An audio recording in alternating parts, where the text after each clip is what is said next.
moi, je vais vous ramener à l'arbre et je vais vous ramener à la forêt, après ce grand détour par les céréales, mais en essayant, c'est bon, hein, en essayant toujours de voir comment, pourquoi, globalement, hein, dans la réflexion sur la domestication, sur l'agriculture, sur l'utilisation du milieu, comment la céréale a un petit peu effacé la forêt. Est-ce que c'est vraiment est-ce que c'est si vrai que ça? Donc là, vous êtes dans une belle agroforêt de Sumatra, et ce jeune garçon est en train de transporter une des meilleures nourritures forestières au monde, le dourian, fruit mythique de l'Asie du Sud-Est.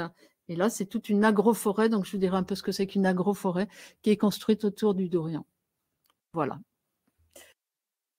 Alors, j'avais commencé par un petit... Ça, je ne vais pas insister, hein, mais je tiens quand même à revenir à ce grand récit qui fonde un peu la façon dont on voit le monde aujourd'hui, c'est-à-dire la révolution néolithique. Bon, alors, qu'est-ce qui s'est passé? C'est vrai qu'il y a plus ou moins 10 000, 8 000 ans, il s'est quand même passé quelque chose de fondamental sur la planète et dans différents endroits de cette planète, c'est-à-dire de plus en plus de mise en culture des plantes, de plus en plus de domestication des plantes et des animaux, et donc tout un changement des modes de vie et des modes d'organisation des sociétés. Bon, je vous fais pas ça en détail. Aussi, donc, dans ce récit, nous sommes vraiment passés du mode chasseur-cueilleur au mode cultivateur, et comme c'est dans une grande ligne, une espèce de flèche qui va toujours vers l'avant, qu'on appelle le progrès, ben c'est comme si on s'était un peu débarrassé de la forêt, des nourritures forestières, pour aller vers les céréales, vers quelque chose de plus développé, de plus civilisé, et on a un peu oublié le reste. Voilà. Donc ça, c'est vraiment pour montrer d'abord que cette notion de révolution néolithique, le terme même, c'est quelque chose d'assez récent, qui remonte à fin 19e, début 20e, même un peu plus tard, et que c'est là qu'on a commencé à fabriquer ce récit sous cette forme. Ça ne veut pas dire que ça n'a pas existé, cette transition vers la céréale et cette transition vers la culture a bien évidemment existé. C'est le récit qu'on en fait, et le récit qu'on en fait qui, et ça je vais m'efforcer à le montrer ici, a totalement effacé la forêt. Effacer la forêt dans quelque chose qui est vécu comme un progrès. Nous sommes sortis de la forêt, nous avons commencé à labourer, à cultiver et à manger des bonnes nourritures qui nous faisaient pas mal au ventre, c'est-à-dire les céréales à la place des nourritures forestières. Donc, tout mon propos va être de critiquer à travers de nombreux exemples, de critiquer ce grand récit-là et de voir à quel point il nous empêche de voir, enfin, il nous empêche de comprendre la domestication dans toutes ses dimensions. Et il nous empêche aussi d'envisager d'autres façons que notre rapport au monde, d'autres façons que celui qu'on a aujourd'hui, qui est un tout petit peu compliqué avec ce qui s'annonce. Voilà, donc avec quelques citations, mais quand on regarde ces citations qui sont tirées d'ouvrages qui parlent de la révolution néolithique, on voit bien, là, il y a domination de la terre, le créateur émancipé, et puis là derrière, il y a vraiment cette idée qu'avec la révolution néolithique, l'homme s'est mis à dominer, à contrôler et à produire, donc à façonner la terre selon ses propres besoins et toujours en surplomb. On est dans le récit moderne, évidemment. Voilà. Et donc, ce que je vous disais, j'aimerais vraiment réexaminer ça. Ça, c'est un peu effacé, mes notes. Voilà. Du point de vue de l'arbre et de la forêt.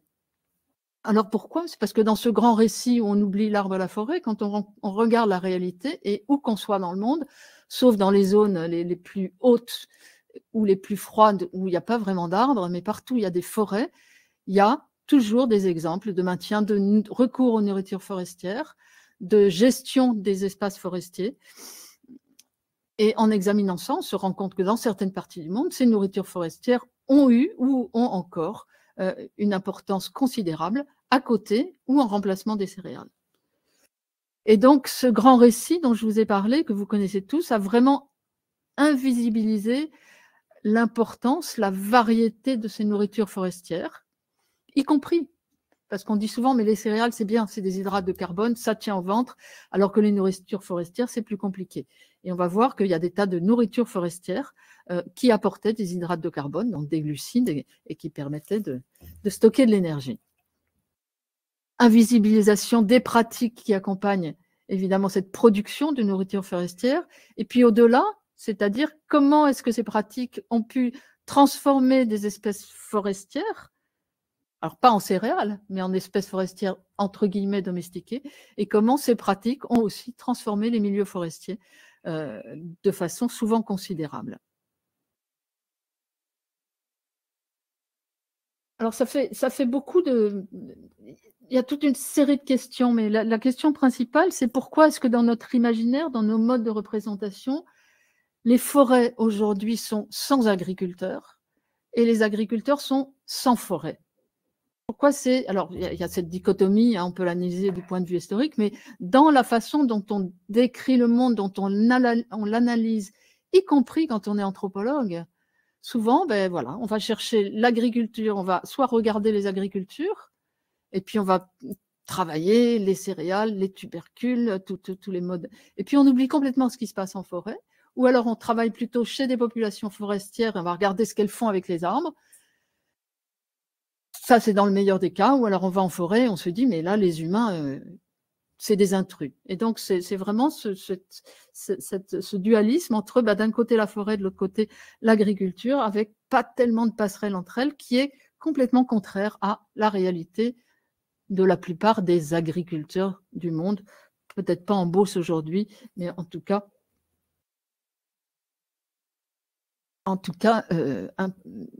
ailleurs. Donc, pourquoi c'est important de réexaminer ce grand récit de la domestication du point de vue de l'arbre et de la forêt? Parce que, bon, d'abord parce que ces exemples existent, hein, d'utilisation encore de nourriture forestière et de manipulation des écosystèmes forestiers, mais ça révèle aussi des formes de relations entre les plantes et les sociétés qui sont très différentes de celles du modèle céréalier. Alors, on a eu tendance à dire, ouais, c'est de l'horticulture forestière. Il n'y a pas de terme qui convient vraiment à ce que les agriculteurs ou les autres font en forêt. C'est pas de l'horticulture, c'est pas de la culture de tubercules, c'est pas du petit jardin, ça peut être beaucoup plus vaste. Ça révèle aussi des formes de manipulation des écosystèmes qui sont totalement différentes de ce qu'on peut observer dans un champ de céréales, et ça, c'est vraiment intéressant.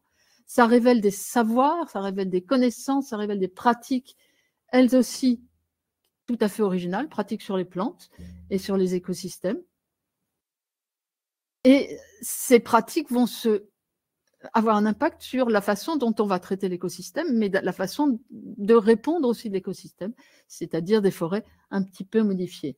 Et tout ça, ça peut dessiner, enfin c'est mon hypothèse et c'est là-dessus que je travaille depuis quand même pas mal d'années, que ça dessine une histoire qui se rattache à la domestication, mais avec un autre récit, complémentaire, hein. L'un n'efface pas l'autre, mais complémentaire, et c'est un récit qui n'est pas dans le sens de la maîtrise et de la domination, même si ce récit est relativement récent dans l'histoire, hein, mais dans le sens de comment est-ce que la domestication, ça pourrait être non pas de la maîtrise sur une plante ou la modification drastique d'un écosystème, mais faire rentrer une plante, un animal, mais là, moi je suis plutôt sur les plantes, dans l'écologie et dans l'histoire des hommes. Comment ça peut être juste apprendre à faire société avec.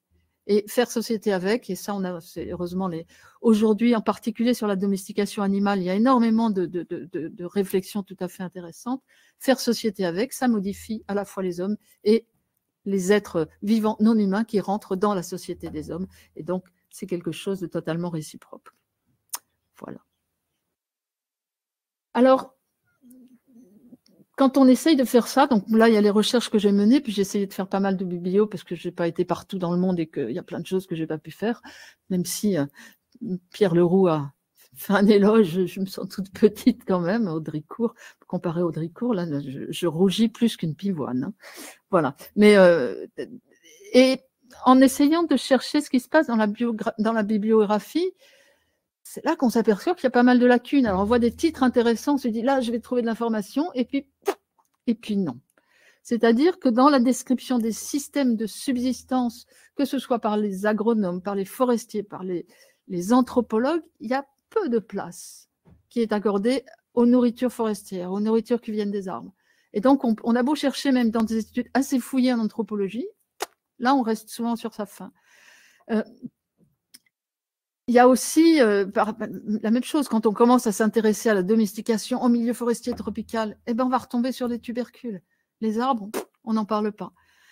Dans tous ces systèmes de culture d'arbres ou de modification très poussée des écosystèmes forestiers, on n'en parle pas trop. On va dire que c'est de la proto-agriculture, de la pré-agriculture. C'est toujours un stade qui précède quelque chose. C'est jamais quelque chose en soi, donc on n'y accorde pas énormément d'intérêt. Et donc, tout ça pour vous dire que ce regard qu'on a, qu'on soit archéologue, anthropologue, agronome, forestier, c'est toujours très aimanté par ce dualisme qui va voir d'un côté la forêt, de l'autre côté l'agriculture, d'un côté le sauvage, de l'autre côté le domestique, et d'un côté la cueillette et de l'autre côté l'agriculture. La forêt et ses plantes, ça ne rentre pas dans le champ de préoccupation de la domestication, et c'est fort dommage. Ça ne rentre pas dans le monde de la transformation du monde par les établissements humains. Et quand on parle des chasseurs-cueilleurs, parce qu'il y a eu beaucoup d'études sur les chasseurs-cueilleurs, eh ben, on fait attention à ce qu'ils vont collecter en forêt et on a très peu d'informations dans la bibliographie sur toutes les pratiques qui accompagnent la cueillette. Et donc, on ne sait pas.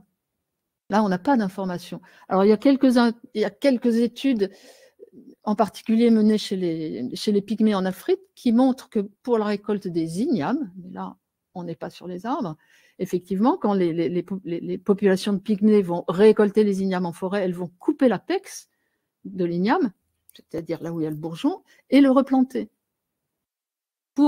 Alors voilà, c'est une pratique qui vise en tout cas, à préserver l'igname, je sais pas, ou à le multiplier, mais on n'a pas cet équivalent sur les arbres. Et moi, je ne peux pas croire, avec tout ce que j'ai vu, je ne peux pas croire que les pratiques de cueillette ne se soient pas accompagnées de pratiques de gestion positive des plantes. C'est juste impossible. Voilà. Bon, c'est une hypothèse, mais il faudrait me démontrer le contraire. Après, il y a tout ce discours sur la façon. Alors oui, on admet que les populations qui parcourent la forêt depuis des millénaires, voire des dizaines de millénaires, quand c'est sous les tropiques, ont eu un impact sur la physionomie, l'écologie du système forestier, mais on dit toujours que cette modification du système forestier, de l'écosystème forestier, par les chasseurs-cueilleurs est non intentionnelle. Qu'est-ce qu'on en sait? Effectivement, peut-être c'est non intentionnel, peut-être ça ne l'est pas. Encore une fois, j'aimerais qu'on me démontre, et là, malheureusement, Philippe Descola, quand il passe en revue ce qui se passe en Amazonie, il dit que oui, la modification de l'Amazonie dans les populations qu'il a étudiées, la modification de l'écosystème forestier était non intentionnelle. J'aimerais bien qu'il me donne des preuves de cette non-intentionnalité. Voilà.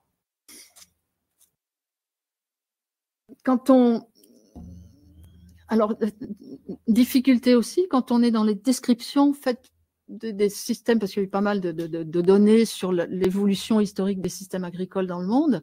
Et donc, on a beaucoup parlé d'agriculture forestière, de l'essartage, agriculture sur un bâti brûlé. Donc, en gros, on va dans une forêt, qu'elle soit tropicale ou qu'elle soit tempérée, on coupe tout, on brûle, on plante la culture qu'on veut planter, on récolte 1 an, 2 ans, 3 ans, tout dépend des conditions et peu importe. Et puis, on s'en va faire la même chose ailleurs et on laisse en jachère longue. Et bien, dans les études sur ces systèmes de culture, les agronomes, Mazoyer, dans son histoire des agricultures du monde, il parle de la phase qui dure 2 ans de culture. Et il a totalement zappé la phase de jachère qui dure 30 ans. Or, on est dans un cycle.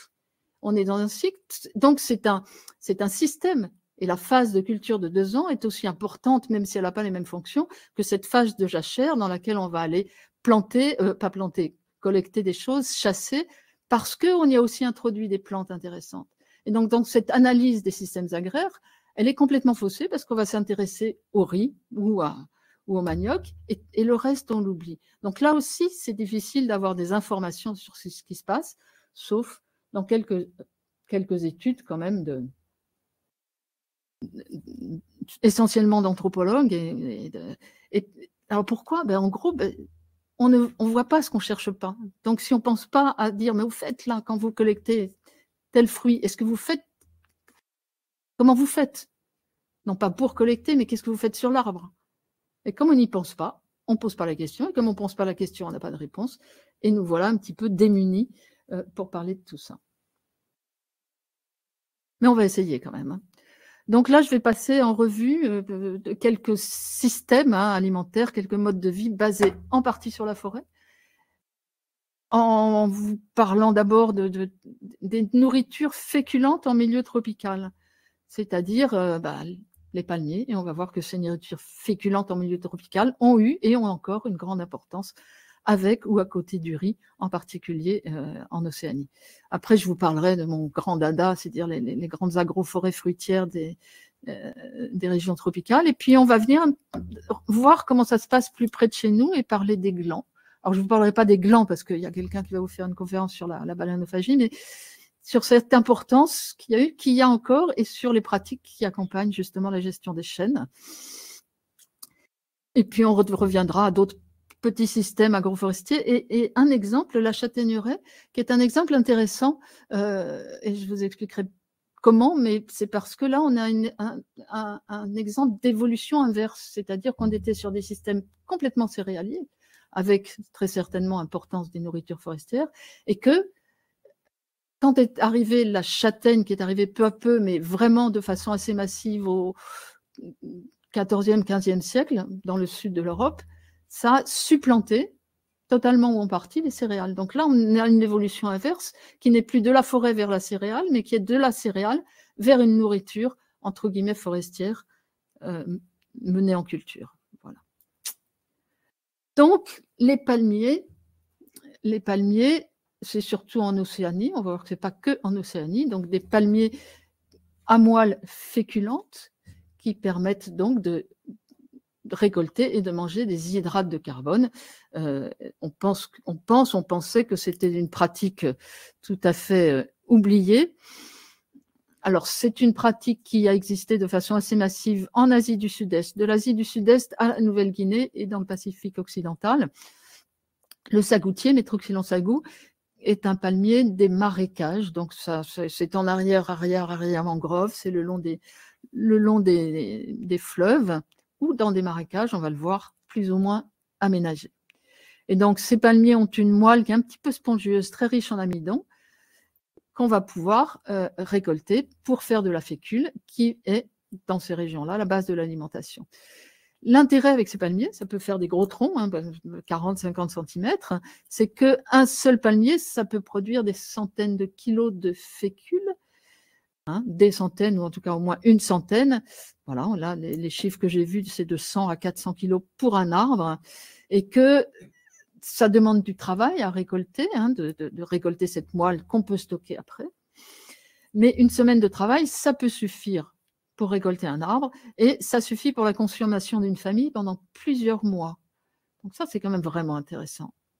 Bonne conservation de la moelle.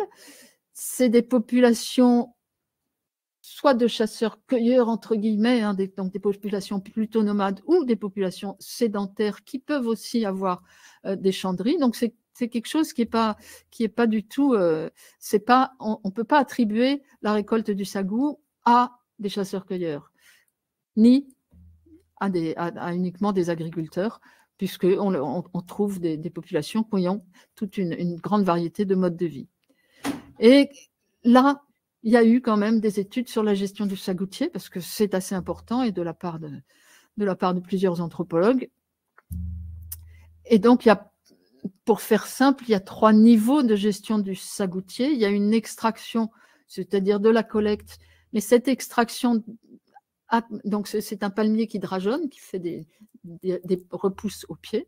Et donc, on peut, quand on récolte le sagoutier, on peut aussi soit laisser tous les drageons, soit enlever tous les drageons et en garder un ou deux. Donc là, il y a déjà une manipulation qui intervient dans les populations, entre guillemets, naturelles de sagoutiers. Donc, extraction répétée qui va renforcer, qui va modifier la structure du peuplement et qui va renforcer la vitalité du sagoutier. Il peut y avoir aussi une sélection des drageons et une plantation soit directement sur place, Donc ça, c'est pour de l'amélioration, parce qu'il y a des palmiers qui sont meilleurs producteurs, il y a des palmiers qui fructifient plus vite que d'autres, et il y en a qui sont stériles, donc a priori, les palmiers stériles donnent plus. Donc c'est les palmiers qui ne vont pas faire de fleurs. Et peu à peu, il va y avoir un enrichissement de ces peuplements naturels. Et puis, on peut prendre les drageons et aller les cultiver dans des zones qui sont marécageuses naturellement ou dans des marécages qu'on aura aménagés. C'est ce qu'on peut trouver aussi en Nouvelle-Guinée. On va le trouver dans l'est de l'Indonésie. Et donc là, on est vraiment dans la mise en culture de ce sagoutier. Donc, toute une gradation avec plein de variations autour. Et donc, dans ces conditions, là, c'est l'image que je vous ai mise, c'est à l'ouest de Sumatra. Donc, vous voyez que ça va. On n'est pas du tout dans l'est, ni dans le Pacifique, ni dans l'est de l'Indonésie. C'est à l'ouest de Sumatra, donc la partie la plus occidentale de l'Indonésie, dans les îles Mentawai, l'île de Siberut, où l'essentiel de l'alimentation, alors ça fait un moment que je n'y suis pas allée, mais c'était la moelle du palmier. Cette moelle du palmier, et ces populations étaient ce qu'on appelait des horticulteurs, c'est-à-dire qui coupaient la forêt, ils ne la brûlaient pas. C'est quand même un peu difficile de brûler la forêt à Siberut parce qu'il doit pleuvoir 364 jours par an, et donc ça ne sèche pas. Mais par contre, dans ces abattis, ils cultivaient des taros, du manioc, enfin, divers tubercules. Donc c'est aussi des cultivateurs, énormément de collecte de produits en forêt, de nourriture forestière, et cette récolte du sagou.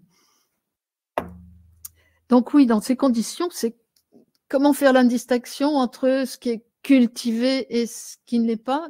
Bon, peut-être oui, quand on prend un drageon, on va le mettre dans un marécage aménagé, c'est de la culture, mais qu'est-ce qui se passe quand on le replante dans le marécage dans lequel on l'a pris? Est-ce que c'est domestiqué, pas domestiqué, dans la mesure où il y a quand même une sélection des souches, et ça depuis des milliers d'années? C'est difficile, avec nos catégories, de répondre à cette question. Alors ça, c'était l'Amazonie, hein, c'est donc l'Indonésie, jusque dans le Pacifique. On va trouver la même chose en Amazonie.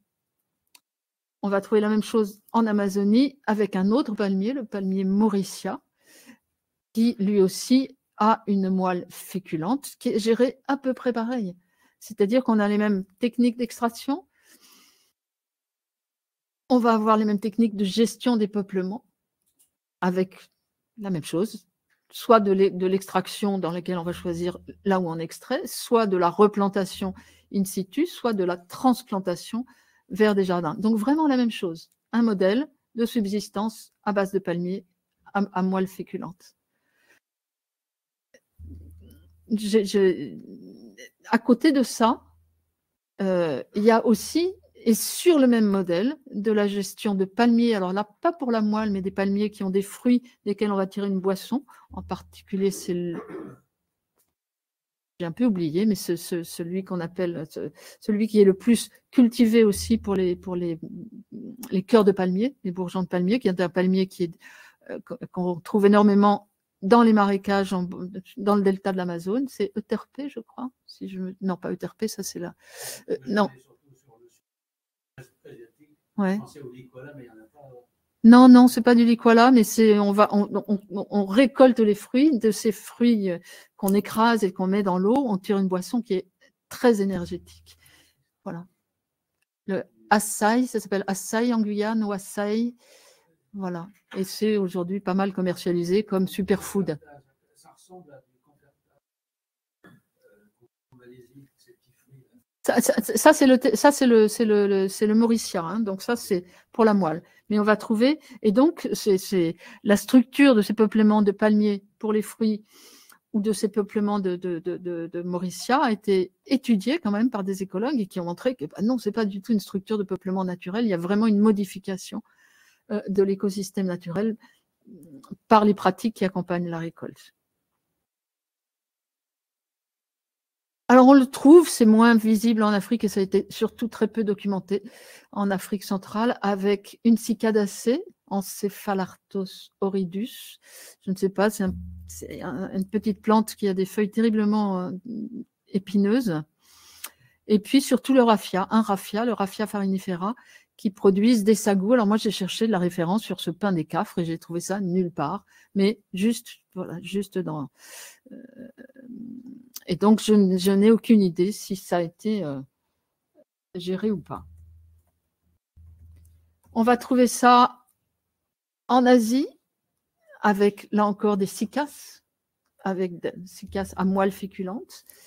Et puis, retour au palmier, de façon un petit peu plus anecdotique, c'est...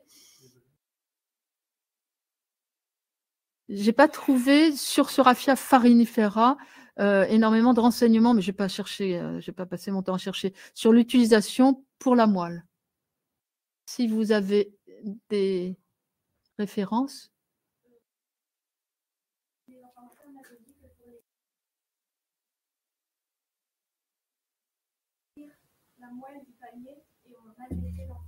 D'accord. Ah oui. Ouais. Ouais. Voilà, là, c'était vraiment un sagou, donc utilisation comme ceux dont je vous ai parlé, à vérifier.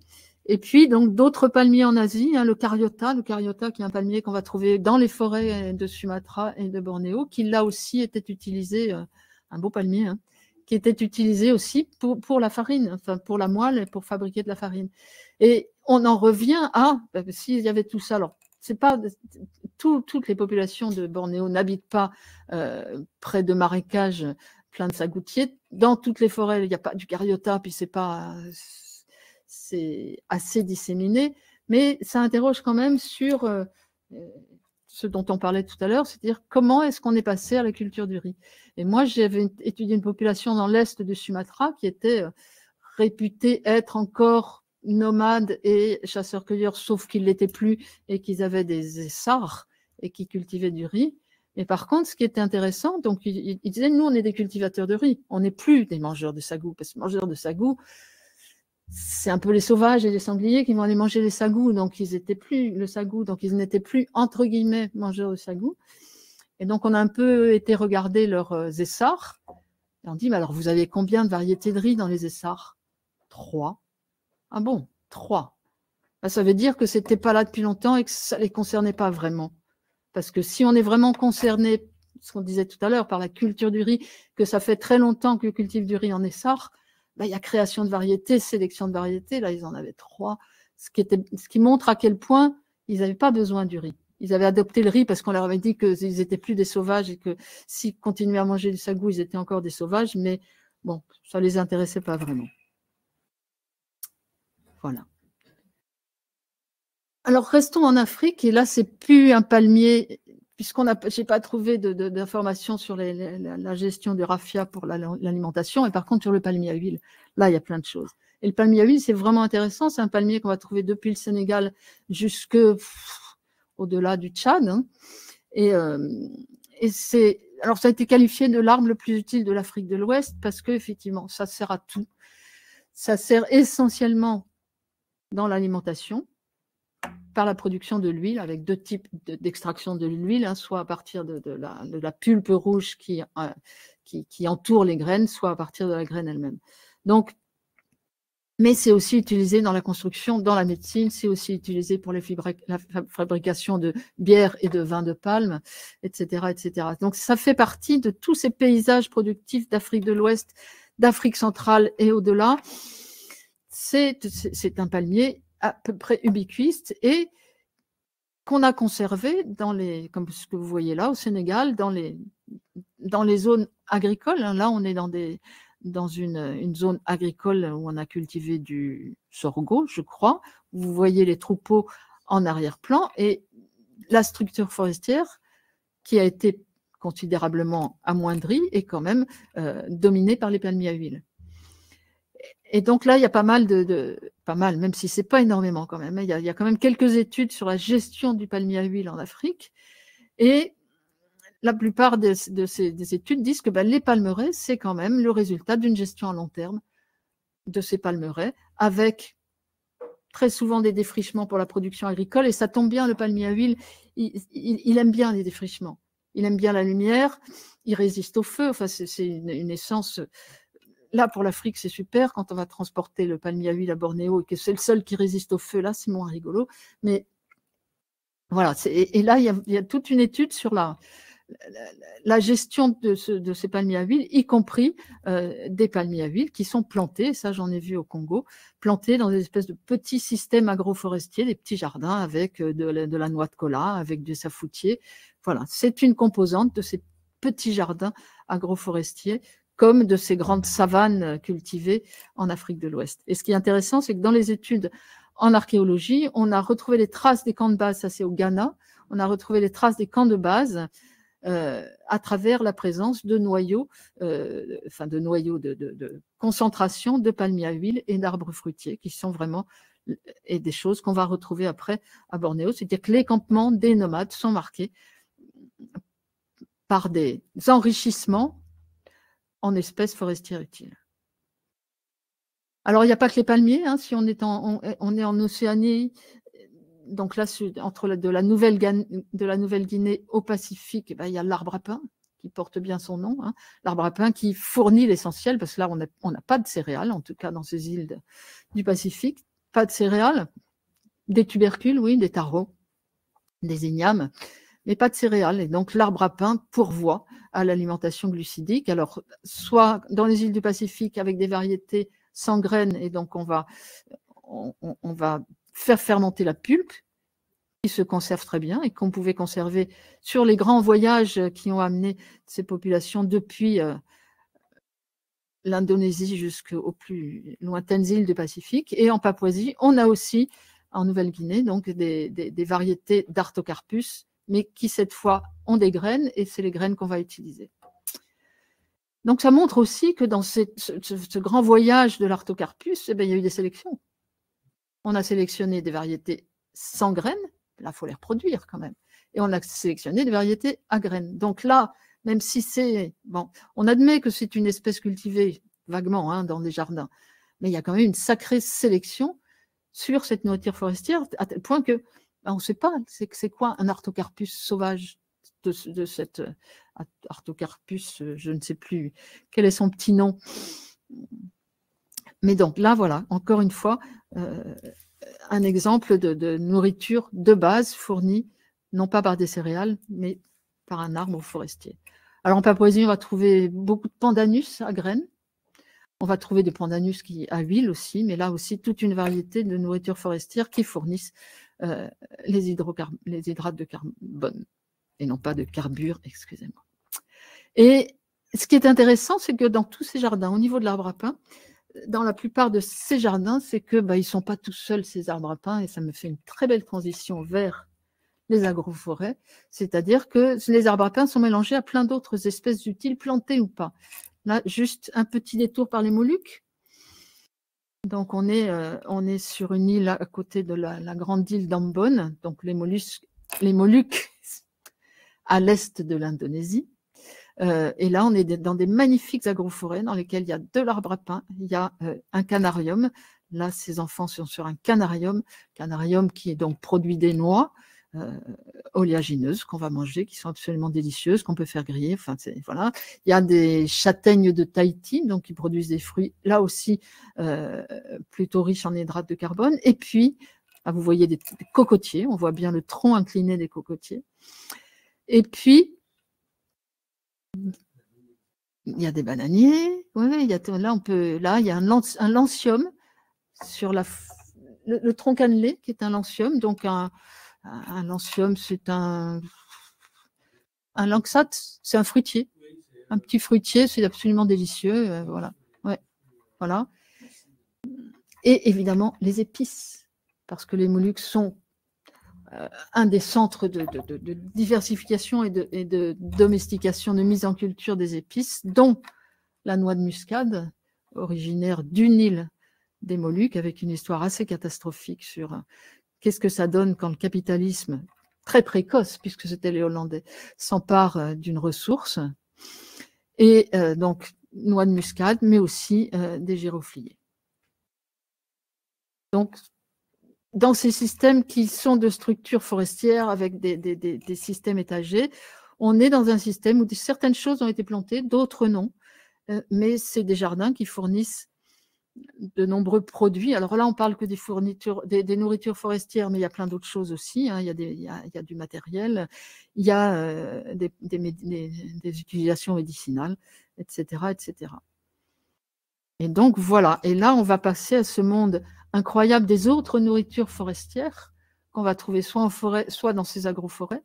À gauche, vous avez donc une idée de la une petite idée de la très grande diversité fruitière qu'on peut trouver à Bornéo, essentiellement, un petit peu moins à Sumatra, mais là, vous avez des dourians, vous avez des mangues, vous avez des ramboutans, là, tout rouges, avec leurs petits, ce qu'on appelle les litchis chevelus, vous avez en bas, là, une autre méliacée, comment elle s'appelle, celle-là, en bas à gauche, cette petite-là, qui est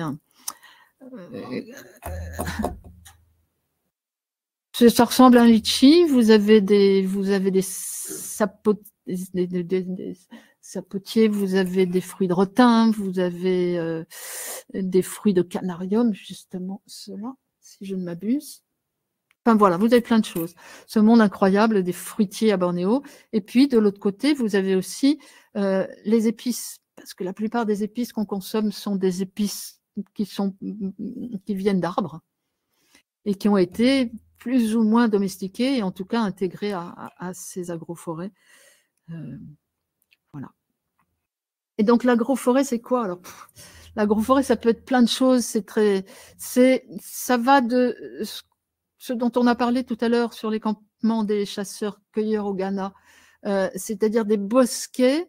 C'est dans l'épaisseur de la forêt, puis pouf, on tombe sur un endroit où il va y avoir plein de fruitiers, ou plein de palmiers, ou plein de toutes ces espèces utiles, en concentration tellement extraordinaire que ça ne peut pas être naturel. À la rigueur, quelques éléphants qui passent par là, mais à Bornéo, il n'y a pas d'éléphants, donc voilà. Et donc, c'est vraiment la marque d'anciens villages. Et on va retrouver ces bosquets fruitiers, non plus dans l'épaisseur de la forêt, mais autour des villages qui existent toujours, et puis le long des fleuves, et puis le long des routes. Donc, c'est une composante universelle de ces villages en forêt en Asie du Sud-Est, en tout cas Bornéo, Sumatra, on les retrouve un petit peu partout. Et dans ces bosquets à structure typiquement forestière, ça ressemble à de la forêt comme deux gouttes d'eau, hein. Mais cette très grande richesse en fruitiers, on y reviendra, mais ces fruitiers, est-ce qu'ils ont été domestiqués ou pas? Parce qu'on va retrouver les mêmes en forêt.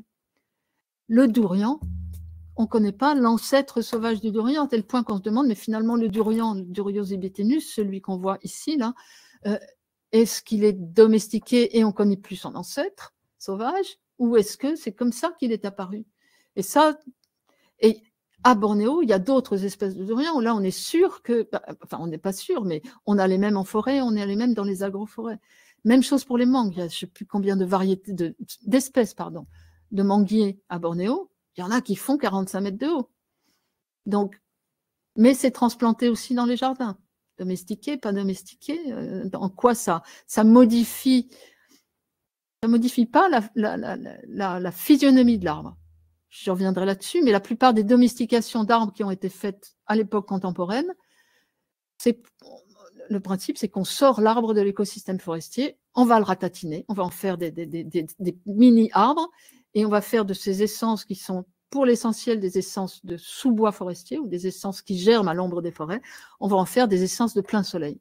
Cacao, café, c'est des plantes de sous-bois forestier. On en a fait des plantes de plein soleil, après pas mal de traficage génétique plus ou moins direct. Donc la domestication qu'on connaît aujourd'hui sur les arbres, c'est comment faire en sorte que ces espèces forestières ne soient plus forestières. Et là, on a une domestication, en tout cas une manipulation des espèces utiles comestibles forestières qui ne modifient pas leur statut d'arbre forestier. On va le retrouver avec le châtaignier, peut-être avec le gland.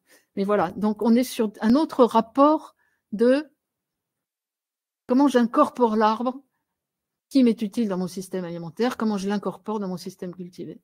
Je ne vais pas faire en sorte qu'il ne soit plus un arbre forestier. C'est toujours un arbre forestier. Comment je fais? Alors, comment je fais? Il n'y a pas forcément ce design dans la tête comme on peut l'avoir aujourd'hui, mais on va voir, ce sont ce sera la diapo d'après, on va voir comment ça peut marcher. Et alors, on peut trouver ces agroforêts. Là, je vous ai parlé des agroforêts fruitières, mais j'ai beaucoup travaillé sur des agroforêts plus commerciales qui ont été construites autour d'espèces forestières commerciales, c'est-à-dire dont les produits rentraient dans le commerce international.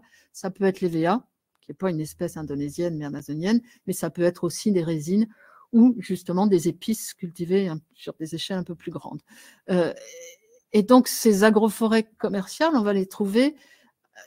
Pour les agroforêts EVA, c'est des centaines de milliers d'hectares, c'est pas anecdotique. Pour les agroforêts résines sur lesquels j'ai pas mal travaillé, c'est 80 000 hectares. Là aussi, on n'est pas sur des petits jardins de cases, comme on a tendance à le dire. On dit, ouais, mais c'est des petits jardins de cases. Non, ce sont des systèmes de culture à part entière sur des centaines de milliers d'hectares, mais qui sont conçus sur un autre mode que celui qu'on connaît. Et dernier point, ces agroforêts sont aujourd'hui, pour la plupart du temps, associés à des systèmes, alors en Indonésie, des systèmes rizicoles. Ça n'empêche pas la culture de riz. C'est juste deux systèmes complémentaires. Alors, design forestier, très vite, pourquoi on a appelé ça des agroforêts, hein, c'est la première étude qu'on avait faite à Java sur les jardins. À Java, les villages, on ne les voit pas, c'est sous les arbres. Et quand on s'approche un peu, on se dit, tous ces arbres sont des arbres utiles, sont essentiellement des arbres fruitiers. Et on a commencé, à l'époque, je travaillais un tout petit peu plus sur de l'écologie forestière, donc à essayer de faire des profils architecturaux de ces jardins villageois, forêts villageoises, je ne sais pas comment on les appelle, et avec tous ces arbres utiles. Et on s'est aperçu que ça avait exactement la même structure que la forêt. Ça, c'était une première étude qu'on a faite, et là, on avait parlé à un collègue qui travaillait sur l'écologie forestière, mais un petit peu sur l'agroforesterie qui était balbutiante à l'époque, et qui nous a dit, mais appelez ça des agroforêts. Terme qui n'existait pas à ce moment-là. Donc, on appelait ça des agroforêts.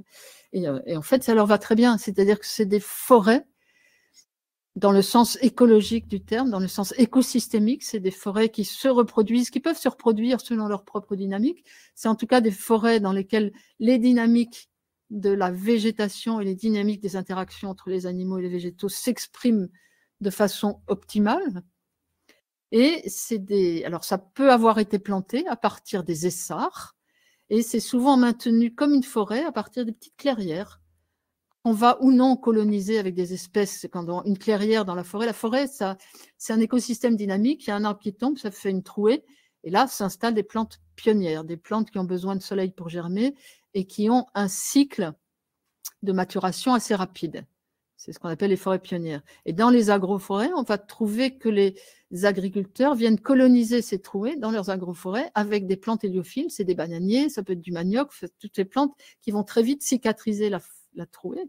Et sous ces bananiers, on va réintroduire des arbres forestiers utiles. Donc c'est une dynamique et une écologie complètement forestière avec une biodiversité très proche de celle des forêts naturelles. Donc tout fonctionne comme dans une forêt. Biodiversité, des plantes, des animaux. On a eu un scoop quand on travaillait sur ces agroforêts à Sumatra, et on avait lancé une petite étude sur la biodiversité. Et donc on avait une équipe de zoologues qui travaillait avec nous. Et ben, ils ont trouvé dans le sud de Sumatra une trace de rhinocéros de Java, parce que le rhinocéros de Sumatra, a priori, n'existe plus, mais le rhinocéros de Java, dont on connaissait une petite population dans l'ouest de Java, mais qui était aussi connu pour avoir été dans le sud de Sumatra, on n'avait pas vu de trace depuis 80 ans. Ils ont trouvé la trace dans l'agroforêt, pas dans le parc national qui était à côté. Ça, c'était un vrai scoop. Et puis, ça a permis plein d'autres choses. Mais oui, ça fonctionne vraiment comme une forêt, sauf que ça donne des nourritures, ça donne du matériau, ça donne des plantes médicinales, beaucoup plus qu'en forêt, parce que c'est une forêt très enrichie, et ça peut donner aussi du cash quand c'est des agroforêts commerciales. Alors, et j'aurai un peu la même diapo tout à l'heure, c'est difficile à voir, même quand on est un écologue forestier, c'est difficile à voir ces gestions-là. Donc, si vous n'êtes pas un botaniste avec l'œil un petit peu aiguisé, vous allez dire, bon, je suis un petit peu dans une forêt, peut-être qu'elle n'est pas tout à fait comme les autres, mais par contre, si vous arrivez à reconnaître les plantes en vous disant, tiens, un dorian, tiens, un manguier, tiens, un lanxade, tiens, un EVA, qu'est-ce qu'il fait là? Il ne devrait pas être là. Et donc, elle peut être invisible. si vous ne faites pas attention et si vous n'avez pas le regard éduqué à reconnaître à la fois les plantes, donc un regard de botaniste, et un regard d'écologue. C'est une gestion qui est intergénérationnelle. Parce qu'un arbre, c'est ça le problème des arbres, c'est qu'ils mettent du temps à pousser. Et cette gestion intergénérationnelle, on va le voir après sur d'autres exemples, ça efface, ça invisibilise les pratiques la plupart du temps. Bon, ben c'est une gestion qui est basée sur des savoirs très riches, des savoirs sur l'écologie des arbres, sur l'écologie forestière, sur les interactions entre les arbres et les animaux. Sauf que ça n'a jamais été trop étudié parce qu'on dénie à ces populations l'idée même qu'elles puissent avoir un système de connaissances, un vrai savoir construit sur la forêt. Et puis, toute cette gestion forestière, elle active et elle dirige dans le sens, non pas dominer, mais dans le sens donner une direction. Elle active, elle dirige des interactions qui vont être le plus possible dirigées, donc, dans le sens donner une direction vers les besoins des populations. Et puis, peu à peu, ça transforme et ça structure toute la forêt. Et c'est ce que moi j'ai appelé une forêt domestique. Voilà. Donc, parce que c'est pas tout à fait, on n'est pas dans une forêt. On sort aussi de ces qualificatifs de l'impact des forêts, l'impact de l'homme sur les forêts. Là, on n'est plus sur de l'impact, on est sur de l'intentionnalité. Et cette intentionnalité, voilà, je n'ai pas trouvé de meilleur mot que de l'appeler forêt domestique, un tout petit peu en référence à Descola quand même, mais voilà, plutôt que de dire agroforêt, forêt-jardin, jardin-forêt, tout ça est un peu complexe. Alors, on va revenir un petit peu chez nous, parce qu'on va retrouver les mêmes choses finalement. Et c'est en ça que moi, ça m'a intéressé de passer, moi j'aurais pu passer toute ma vie en Indonésie, en Asie du Sud-Est, parce que c'est juste l'endroit où je me sens bien. Et puis je suis revenue en France, je me suis dit, bon, quand même, je vais aller travailler sur ce qui se passe en Méditerranée. Et en même temps, on m'avait dit énormément, et ça je vous le montrerai après, va travailler au Maroc parce qu'il se passe des choses intéressantes. Et donc, le gland, donc je ne vais pas trop vous parler du gland puisque vous avez cette, en tout cas de l'utilisation des glands, dont on a des traces dès la préhistoire, donc on est dans du paléolithique, donc traces de l'utilisation des glands pour l'alimentation humaine, qu'on continue à voir au néolithique, qu'on continue à voir chez nous, sur les marchés marocains, on trouve des glands comestibles. Il y a certaines îles en Grèce où on trouve encore des glands comestibles. En Espagne, on trouve des glands comestibles. Au Portugal, il y a aussi des glands comestibles. Donc, ces mentions, elles sont très nombreuses et jusqu'aujourd'hui, ça reste. Et c'est pas que la Méditerranée. On en a des traces au Mexique, en Amérique centrale, en Californie, en Turquie, en Iran, en Irak, c'est-à-dire toute la région où il y a toutes les forêts où on trouvait des chênes, il y avait utilisation des glands. Alors, avec quelque chose, bon, les glands, c'est plein de tanins, il faut les préparer, mais on a aussi, c'est ça qui est intéressant, des variétés de glands doux. Et quand on va regarder dans les systèmes espagnols qui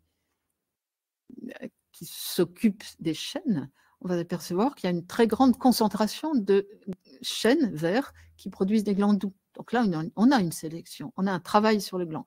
Domestication, je n'en sais rien, mais une sélection de variétés à glands doux. Alors, avec des tas d'utilisations. Et ce qui est intéressant, visiblement, dans ce que j'ai vu sur la littérature, c'est qu'en Californie, on a montré que la gestion des chênes pour les glands, pour l'alimentation humaine, passait par la taille des arbres. On va tailler les arbres. C'est plus facile à récolter et ça augmente la production. Et là, c'est quelque chose qu'on va retrouver en Europe, dans ce que je vais vous montrer juste après, normalement. Donc, là, on a vraiment une trace du fait que cette utilisation des glands s'accompagne et s'accompagnait de pratiques de gestion des chênes allant jusqu'à la taille des chênes. Peut-être pas la plantation, mais en tout cas la taille. C'était pas juste de la collecte. On n'est pas juste des cochons qui vont manger des glands au pied du chêne. Il y a vraiment des systèmes de gestion dont on n'a plus la trace. Mais voilà, que je ne sais plus où j'ai vu cette citation. Comment imaginer que sur ces dizaines de milliers d'années d'utilisation du gland, il n'y ait pas eu de pratique de gestion des peuplements, surtout qu'aujourd'hui, on en a encore des traces. Voilà, c'est exactement ça. Donc, c'est un présupposé de collecte. Présupposé. Pourquoi? Parce qu'on se dit, bah non, bah, les chênes, c'est des grands arbres qui ressemblent tellement à des arbres forestiers qui n'ont pas pu être gérés, modifiés, plantés, transplantés. Et puis, on a plein d'exemples en Europe méditerranéenne de cette culture des chênes et des exemples qu'on trouve toujours. Alors, cette persistance de la culture du chêne en Europe méditerranéenne, c'est sur là encore des dizaines de milliers d'hectares. On a aussi, je passerai assez vite, sur des témoignages de ces forêts en Amérique, mais à la fois ça montre vraiment que ces paysages ont pu être aménagés, même si aujourd'hui ils sont sans doute plus aménagés comme ils l'étaient. Donc je vous emmène au Portugal et en Espagne, surtout en Espagne, où il y a dans le centre de l'Espagne, en Extremadure en particulier, c'est, vous voyez, entre 3,5 et 5 millions d'hectares, c'est pas rien, de ce qu'on appelle la DSA. La DSA, c'est une vaste forêt-parc, parc agroforestier, donc une forêt claire, dominée par les chênes, essentiellement du chêne vert, mais aussi pas mal de chênes liège, et dans laquelle aujourd'hui on élève des animaux, essentiellement des cochons, mais aussi des vaches et des moutons. Les cochons, c'est le pata nègre, celui qui donne la meilleure charcuterie du monde après la Corse, très certainement. Mais bon, et cet élevage de cochons rentabilise aujourd'hui complètement le système de la DSA, à tel point que les propriétaires, qui sont souvent des grands propriétaires, on est quand même sur des régimes un peu latifondiaires, n'ont absolument pas besoin des aides de la PAC. C'est un des seuls systèmes agricoles en Europe qui ne demandent pas d'aide de la PAC. C'est bon. Avec leurs cochons, ils ont tout ce qu'il faut. Et ce qui est intéressant, c'est qu'en Espagne, surtout au Portugal, mais en Espagne, dans certains endroits, on utilise aussi ces glands pour l'alimentation humaine. Donc, continuum, hein, depuis ces temps très anciens. Et là, on a des pratiques dont je vais vous parler très vite, qui boostent la production de glands, mais qui boostent aussi la production d'herbes, parce que finalement, la DSA, c'est un drôle de système, c'est une espèce de chimère, c'est-à-dire une forêt méditerranéenne, on est en régime sec, là, on a moins de 500 mm d'eau par an, c'est vraiment sec, une forêt dans laquelle, qui est basée sur deux constituants, les arbres et les herbes. L'herbe en Méditerranée, c'est vraiment pas la norme environnementale, la norme écologique. Donc, comment est-ce qu'à travers la gestion de l'arbre, on peut favoriser le maintien de l'herbe? Ça, c'est vraiment intéressant. C'est-à-dire là, on est sur une gestion qui combine tout ce que le concept de révolution néolithique nous dit que ça ne peut être que dissocié. Et cette herbe, c'est soit du fourrage, soit des céréales. Et donc, c'est un système, et là, il y a eu des études archéologiques qui ont été faites et qui montrent que c'est un système qui s'est formé au néolithique, alors moins 5000, moins 6000, à peu près en même temps que sont arrivées les céréales. Donc, c'est un système qui est lié d'une façon ou d'une autre, et c'est pas juste une coïncidence temporelle, mais qui est lié au niveau des pratiques à l'arrivée des céréales. Pourquoi? Parce que l'arrivée des céréales, ça implique d'éclaircir la forêt. Alors, on coupe et on brûle. On coupe et on brûle, donc on va forcément sélectionner ce qui repousse. Et le chêne vert et le chêne liège sont deux espèces très résistantes au feu. Donc la pratique, l'introduction de la culture des céréales dans ces régions méditerranéennes a favorisé le chêne vert et le chêne liège, qui justement, ça tombe bien, étaient des espèces qui étaient mangées par les populations pré-néolithiques. Et ça a été montré justement par ces fouilles qui ont été faites en Extremadure, et avec ces petites figurines qui ont été retrouvées dans une tombe. Donc vous voyez, c'est des figurines où il y a des cochons, des glands, et des cochons montés sur les arbres. Voilà, dans cette. Donc, un lien au néolithique, c'est-à-dire ce moment où les céréales sont arrivées, au moment où on s'est mis à domestiquer les animaux, un lien très fort ici entre l'arbre, la céréale et l'animal. Voilà, on est dans la DSA. Et donc, cette gestion de l'arbre dont on parle, je vous parlais tout à l'heure en Californie, c'est une gestion par la taille. Et ça, c'est très important parce que la taille d'un arbre, ce qu'on appelle une trogne, la taille d'un arbre, ça va permettre plusieurs choses. Ça permet d'éclaircir le feuillage, Alors, il ne faut pas que l'arbre soit trop haut, hein, parce que si l'arbre est trop, aller récolter les glands là-dedans, c'est un peu fatigant. On ne monte pas pour récolter les glands. En général, on prend des gaules, donc des bâtons, et on tape, et là, les glands tombent, et c'est mangé par les cochons ou c'est récolté par les hommes, selon ce qu'on veut en faire. Mais donc, il faut que l'arbre ne soit pas trop haut. Ça implique de le maintenir assez bas. Premier objectif. Deuxième objectif, produire des glands. Produire des glands, c'est un peu comme une taille d'olivier. Il faut faire rentrer un maximum de lumière dans la couronne de l'arbre. Ça, c'est la taille. Et puis, on va faire des pousses un peu verticales qui vont être très productives. Troisième objectif, faire en sorte que la couronne de l'arbre, l'ombre portée au sol, soit suffisamment légère pour permettre le maintien de l'herbe. Et tout ça, c'est la trogne qui fait ça. Donc, une pratique qui a été affinée très certainement au cours des âges, mais qui est réfléchie. On ne trogne pas n'importe quoi. On ne trogne pas n'importe comment, ça commence par des arbres jeunes, il faut d'abord former la croix. Vous voyez, là, il y a juste un exemple, mais il y a souvent une croix, c'est-à-dire un premier, des branches horizontales qu'on va après retailler. Donc, toute une taille de formation qui est assez compliquée, puis après une taille de production qui n'est pas faite n'importe comment, plutôt tous les 6 ans, plus ou moins. Et quand on taille l'arbre, ça donne du fourrage pour les animaux. Les animaux sont très friands, alors surtout les moutons et les vaches, de feuillage de chêne vert. Donc tout ça, c'est un système très pensé autour du chêne, autour de la culture du chêne, avec visiblement aussi une sélection des arbres, c'est-à-dire une suppression au cours des âges des arbres qui produisaient les glands les plus amers ou ceux qui ont tendance à faire trop de fleurs mâles et pas assez de fruits.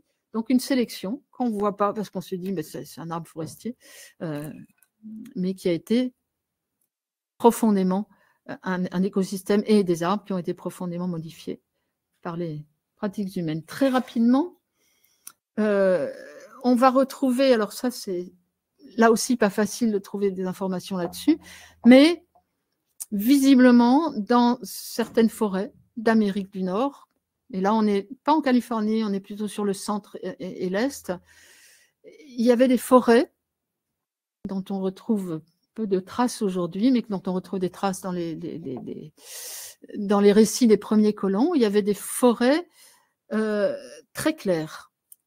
Donc des forêts très claires, et là, les colons qui sont arrivés là se sont dit, mais c'est incroyable, on peut y aller en chariot. Vous connaissez une forêt, vous, dans laquelle on peut aller en chariot? Ben non. Et donc, ce n'est pas des forêts naturelles, sauf qu'ils ont dit, c'est incroyable, les forêts en Amérique, on peut circuler dedans.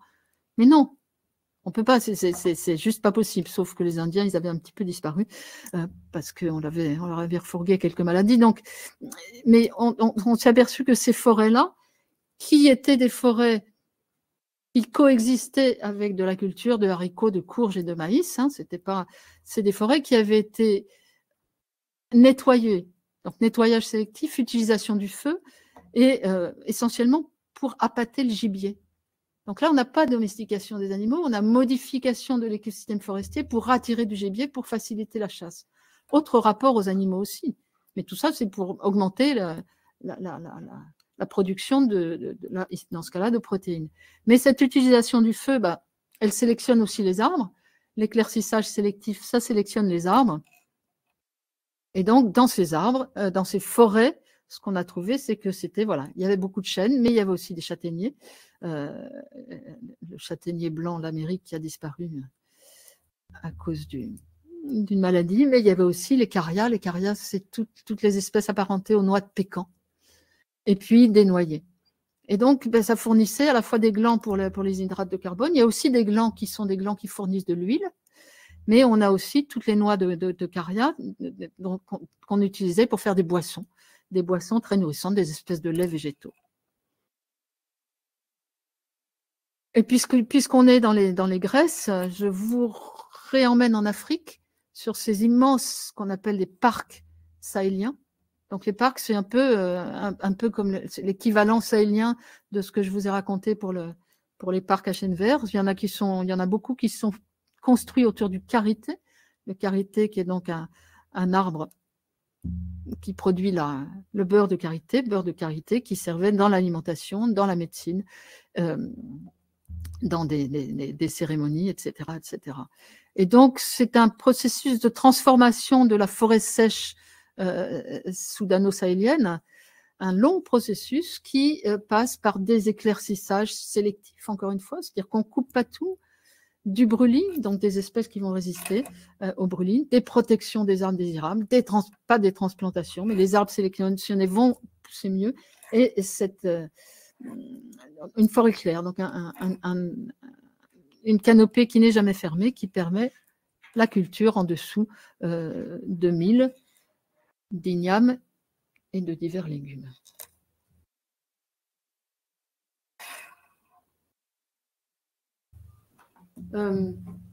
Donc l'arganeraie, là je vous emmène au Maroc très rapidement, je vois que je dois avoir un peu dépassé l'heure. Et cette arganeraie marocaine, donc, qui est de la forêt du sud-ouest marocain, qui couvre à peu près 800 000 hectares. Et là aussi, on est dans un parc, une forêt-parc avec avec des zones de culture. Là, vous êtes dans une zone de culture. L'arganier, donc, qui est un arbre qui produit l'huile d'argan. L'huile d'argan à usage alimentaire, cosmétique, rituel, médicinal. On est un peu comme chez le Carité. Et on a dans cette forêt d'arganier, donc sur 800 000 hectares, on a des faciès qui sont cultivés avec des cultures d'orge, de blé. Et là, donc là, c'est la photo. Vous avez les arganiers qui sont ces arbres à feuillage assez vif. Et puis, il y a des oliviers, il y a des amandiers, essentiellement. Et puis, dans les zones un peu plus difficiles, donc plutôt sur les pentes, les zones plus caillouteuses, ça va être réservé à l'élevage, au parcours des animaux. Voilà, ça c'est le parcours des animaux, avec des troupeaux qui sont assez particuliers là aussi, avec des troupeaux de chèvres essentiellement. Certaines chèvres se nourrissant directement dans la couronne des arbres, en grimpant. Ça a son importance, vous verrez après. Et puis les autres, elles se nourrissent, c'est des chèvres bipèdes qui se nourrissent en se mettant debout sur leurs pattes de derrière. Et je vous parle de l'arganeraie, non pas pour faire un exemple en plus, mais pour vous montrer à quel point des pratiques sur l'arbre peuvent être invisibilisées. Ça, c'est donc les arganiers des champs. C'est ceux qui sont, c'est très à la mode, l'huile d'argan depuis une quinzaine d'années. Et on vous dit dans les brochures, mais consommez de l'huile d'argan parce que non seulement vous permettez aux populations de vivre, mais en plus, vous aidez à sauver les quelques arganiers qui restent, qui sont mis en danger à cause de la chèvre, donc à cause des bergers. C'est les mêmes que ceux qui cultivent les céréales, mais bon, ça, on ne fait pas la différence. On fait la différence plutôt. Et donc, ces beaux arbres, ces beaux arganiers qui sont en photo dans toutes les brochures, il n'y en a plus beaucoup. Et quand on commence à regarder, à étudier les pratiques, c'est-à-dire aller interroger les gens, mais vous faites quoi avec vos arganiers? Eh bien, on s'aperçoit qu'ils vous disent, cet arbre-là, je l'ai éduqué en arbre. Éduqué, c'est le même terme dont on se sert pour parler des enfants. C'est vraiment le même. On éduque les enfants, on éduque l'arganier en arbre. Pourquoi on fait ça? Parce que si vous voulez cultiver des céréales au pied d'un arganier, c'est mieux si la couronne elle est un peu haute. Et puis si vous avez une couronne, un bel arbre comme ça va produire énormément de noix d'argan. Et puis c'est près des villages, donc vous n'avez pas à courir dans la forêt d'arganier pour aller récolter vos noix d'argan. Donc 2 avantages. Et puis troisième avantage, c'est que la couronne est tellement haute et le tronc est droit, donc les chèvres elles ne peuvent pas monter dedans. Sauf que ça, c'est une forme qui ne s'obtient pas naturellement ou rarement. C'est-à-dire que pour éduquer en arbre, là, vous avez en bas à gauche pour vous, un arganier qui a germé dans les pierres, dans des tas de pierres, et vous voyez bien qu'il n'y a pas une pousse dominante. Il y en a 1, 2, 3, voire 4, 5, parce que, comme tous les arbres, ça commence à germer, ça fait une pousse, et puis là, il y a quelqu'un qui va venir dévorer le bourgeon apical. Ça peut être un insecte, ça peut être une chèvre, ça peut être une chaleur trop intense, et donc le bourgeon apical meurt. Quand le bourgeon apical meurt, ça active les bourgeons dormants, et ça réitère, ça va faire d'autres pousses. Et si vous laissez pousser ça, vous allez avoir une espèce d'arbre avec plein de troncs qui auront tous à peu près la même importance. Donc si vous voulez un arbre, il va falloir tailler dès le départ. Se dire, là, je veux un arbre avec un tronc et une belle couronne, donc je taille. Et tailler, ça veut dire sélectionner parmi ces pousses 1, 2, 3, pas une seule, parce que là, on ne met pas tous ses œufs dans le même panier, parce qu'il est fort probable que si on en sélectionne une, il lui arrive la même mésaventure que la première. Donc, on va en sélectionner plusieurs. Et puis, au fur et à mesure, il y en a une qui va prendre l'ascendant. Et quand elle sera suffisamment haute, on va pouvoir supprimer les autres. Donc là, vous avez à droite, dans un champ, un arbre qui a subi ce traitement et qui finalement a déjà ça. On prévoit bien ce qu'il va donner, hein. Il a un tronc, il a une couronne qui est déjà assez étalée. Ça va donner dans plusieurs dizaines, voire centaines d'années, ce que vous avez au-dessus. Mais ça veut dire quoi? Parce que là, ce petit arbre-là, il a peut-être 20, 30 ans. Et ça veut dire que le premier qui a commencé à tailler, mais ce n'est pas lui qui va voir l'arbre comme ça. Il taille, et puis après, c'est un autre, puis après, c'est un autre. Alors, quand c'est dans un champ, ben, ça va être la famille, et puis quand c'est pas dans un champ, ben, c'est... Donc, c'est un travail collectif, c'est pas un travail individuel, c'est un travail intergénérationnel. Donc, on va voir que ça contribue à invisibiliser tout ça. Alors, juste en passant, il y a d'autres formes aussi. C'est-à-dire qu'on peut travailler l'arbre, non pas pour le mettre dans les champs de céréales et l'éduquer en arbre, mais pour en faire un arbre qui va convenir aux chèvres. Alors, les chèvres, elles montent mieux quand il y a des branches horizontales. Il y a aussi toutes des pratiques de formation des arbres qui favorisent le branchement, une architecture basse et des branches plutôt horizontales. Et les chèvres, elles peuvent grimper assez facilement. Et puis, il va y avoir aussi des mesures de mise en défense dans un arbre s'il est trop surpâturé. Mais ça, c'est une autre histoire. Et troisième, manipulation de l'arbre qui parle aussi chez nous. Et c'est toujours lié à cette combinaison entre les animaux, les céréales et l'arbre. C'est la haie plessée. Donc, la haie plessée, c'est qu'on va tisser les troncs, on fait des rejets. Il y a toute une façon de faire des haies plessées, provoque des rejets verticaux qu'on va tresser, qu'on va incliner, tresser entre eux. Bref, ça se soude. Et une fois que c'est soudé, ben, ça fait une haie assez impénétrable. Donc, vous voyez, à partir d'un arbre, l'arganier, on fait soit un bel arbre qui convient à la cohabitation avec les céréales, qui va produire beaucoup de noix d'argan, soit on fait un arbre à chèvre, soit on fait une haie, une muraille, un arbre, différentes pratiques. C'est peut-être pas de la domestication, mais quand même, c'est assez remarquable pour qu'on s'y attarde. Alors là, voilà. Est-ce qu'on est dans de la domestication? C'est invisible. Parce que ce n'est pas des pratiques dont on a l'habitude, c'est des pratiques qu'on va même réprouver. Tailler. Comment peut-on tailler un arbre? On ne taille pas un arbre. Ou alors on le taille de façon... Il y a les tailles fruitières. Mais on ne taille pas un arbre. C'est pas bien de tailler un arbre comme ça, n'importe comment, en passant. Parce que c'est un peu comme ça qu'ils font quand même. C'est-à-dire, en passant avec le troupeau, ils se disent petit rejet qui ne va pas là. Plouf, j'enlève. Ça ne se voit pas. Et puis, ce travail répété de génération en génération. Donc, finalement, on a l'impression que l'arganier pousse tout seul. Ce qui est absolument faux. Et là, encore une fois, c'est le même texte que tout à l'heure. C'est basé sur des savoirs très riches au niveau de l'écologie et de la biologie de l'arbre, au niveau des relations entre les animaux et les arbres. Là aussi, ça active, ça dirige les interactions, ça transforme toute la structure de la forêt. Et sur l'arganier, il n'y a pas autre chose que l'arganier. Hein. Je ne sais pas s'il y avait autre chose il y a quelques centaines ou milliers d'années, mais là, il n'y a plus que l'arganier. Mais on est dans une forêt diversifiée. Et la diversification de l'écosystème, elle intervient à travers les pratiques sur l'arganier. Donc, encore une fois, une forêt domestique. Donc, vous voyez, on n'est plus du tout dans le même écosystème, dans le même milieu, mais on retrouve des choses très comparables. Et la châtaigneraie, très vite, mais je pense qu'il doit être déjà un peu tard, inversion de l'histoire, parce que, et là je reviens à ces études corse, on était dans une société méditerranéenne traditionnelle, agro-pastorale, avec sans doute, et là, c'est même pas sans doute, c'est certainement, gestion des chênes pour les troupeaux et pour l'alimentation humaine, et quelques châtaigniers, mais pas énormément.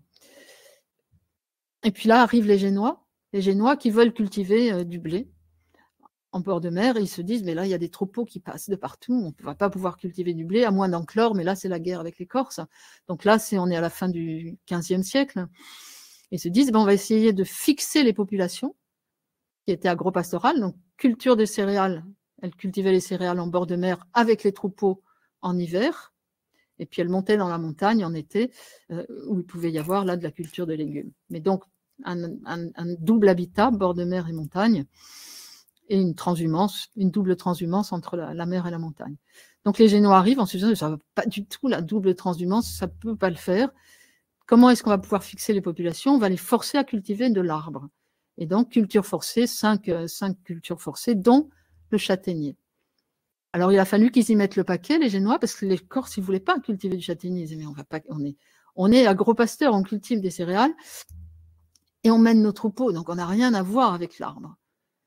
Et puis, bon, culture forcée, ça veut dire il y a à la fois des incitations, et puis à la fois, quand vous ne faites pas ce qu'on veut, vous allez en prison, ou le chef de village va en prison, enfin bref. Donc, des incitations très fortes qui ont fait que, oui, finalement, chaque famille était sommée de planter une dizaine d'arbres sur ces terrains. Et donc, adoption un peu lente. Et puis, au fur et à mesure de l'adoption, les villageois se sont aperçus que le châtaignier, c'était quand même intéressant. D'abord, c'est une nourriture, c'est très nutritif. Il y a aussi des protéines dans la châtaigne. Il y a le travail d'implantation, mais finalement, une fois que c'est planté, le travail d'entretien de la châtaigneraie, c'est pas énorme par rapport au travail qu'implique un champ de blé tous les ans, labouré à l'arrière, labouré, semé, désherber, récolter. Châtaignier, sur l'entretien, il y a du travail, il faut nettoyer les arbres, il faut nettoyer le sous-bois, mais c'est beaucoup moins. Un gros travail au moment de la récolte, mais finalement, la châtaigne, ça se stocke très bien, sous forme de farine, en particulier en Corse. Et donc, cette culture forcée s'est terminée en adoption. Les Corses se sont aperçus que le châtaignier, c'était vraiment bien, parce que ça leur évitait ou ça leur allégeait la dépendance aux céréales, et que donc, ils avaient plus de temps pour faire autre chose. Et il y a des régions comme la Castagniche où ils ont totalement abandonné la dépendance aux céréales. Et surtout, ça leur permettait de maintenir leur pratique d'élevage avec la double transhumance qui était indispensable aux troupeaux. Donc les Génois, ils ont eu tout faux en quelque sorte. Ils se sont dit, on va forcer les Corses à planter du châtaignier pour les fixer en moyenne montagne et pour éviter que leurs troupeaux se baladent. Et en fait, ça a conforté ce système de double transhumance en permettant une libération par rapport à la céréale. Voilà. Donc ça, c'est intéressant parce que c'est un système où la céréale est devenue beaucoup moins importante. Donc en résumé, mais est-ce que j'ai encore quelques temps? Je le prends.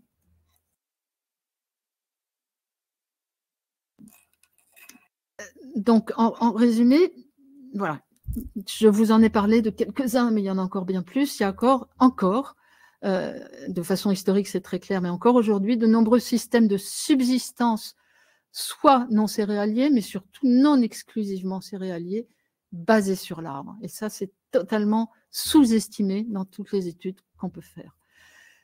La plupart des paysages céréaliers dans le monde, je ne parle pas de la Beauce, mais la Beauce, ça fait pas longtemps que c'est comme ça, inclut des gestions arborées pour la production de nourriture, alors soit directement, soit indirectement à travers le bétail. J'en ai un tout petit peu parlé, mais je n'ai pas forcément le temps de développer. Et puis, c'est aussi les relations fonctionnelles entre les différents écosystèmes de champs, de prairies et de forêts. Et ça, en Europe, jusqu'à la Seconde Guerre mondiale, en France, on trouvait ça, tous ces paysages de bocage, tout ça existait. Ça a été bien abîmé par la modernisation, l'industrialisation de l'agriculture. Mais ça veut dire quoi? Même chez nous, même encore aujourd'hui, la forêt est toujours là. Elle est invisibilisée, mais elle est toujours là. Ça veut dire qu'on peut aussi y recourir, même dans des tout petits lambeaux de forêt qui existent. Ça peut maintenir justement ces relations qu'on va qualifier de fonctionnelles. Pourquoi est-ce que dans les terres abandonnées par l'agriculture, la forêt est revenue si vite? C'est parce qu'il y avait des arbres, il y avait des frênes, il y avait des châtaigniers, il y avait tous ces arbres-tines. La recolonisation du milieu par la forêt, elle a été très rapide. Mais ça veut dire aussi, aujourd'hui, on redécouvre un petit peu les cueillettes, c'est à la mode, les urbains ont besoin d'aller en forêt et de manger des nourritures de forêt.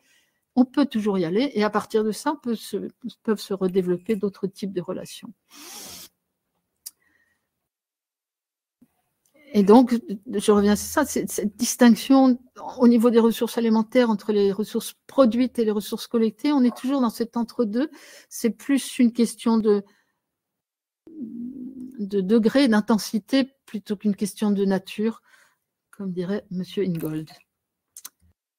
Alors, qu'est-ce que ça apporte, l'arbre et la forêt, sur ces notions d'agriculture, de domestication, finalement? Ce qui est intéressant, donc,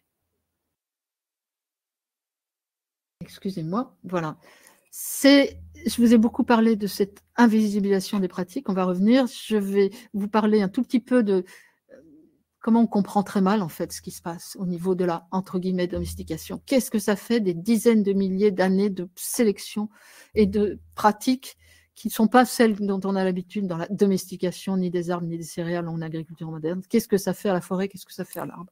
Et puis au-delà de ces aspects techniques, il y a quand même quelques aspects sociaux, politiques et autres qu'il est important de mentionner.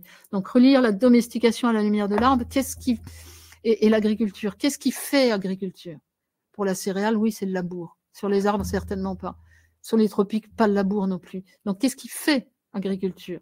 Et bien là, on a toute une série que je vous laisse lire, peu importe, mais toute une série de pratiques qui, ensemble, font agriculture, mais qui ne sont pas du tout celles qu'on va appliquer dans un champ de céréales. Et cet ensemble de pratiques qui peuvent varier hein, d'un endroit à l'autre dessine un paysage extrêmement varié, extrêmement complexe, extrêmement riche. Voilà, là vous avez des femmes qui transportent des arbres pour aller les planter quelque part dans leur jardin au Togo, et vous voyez les palmiers à huile derrière. Alors, relire la domestication.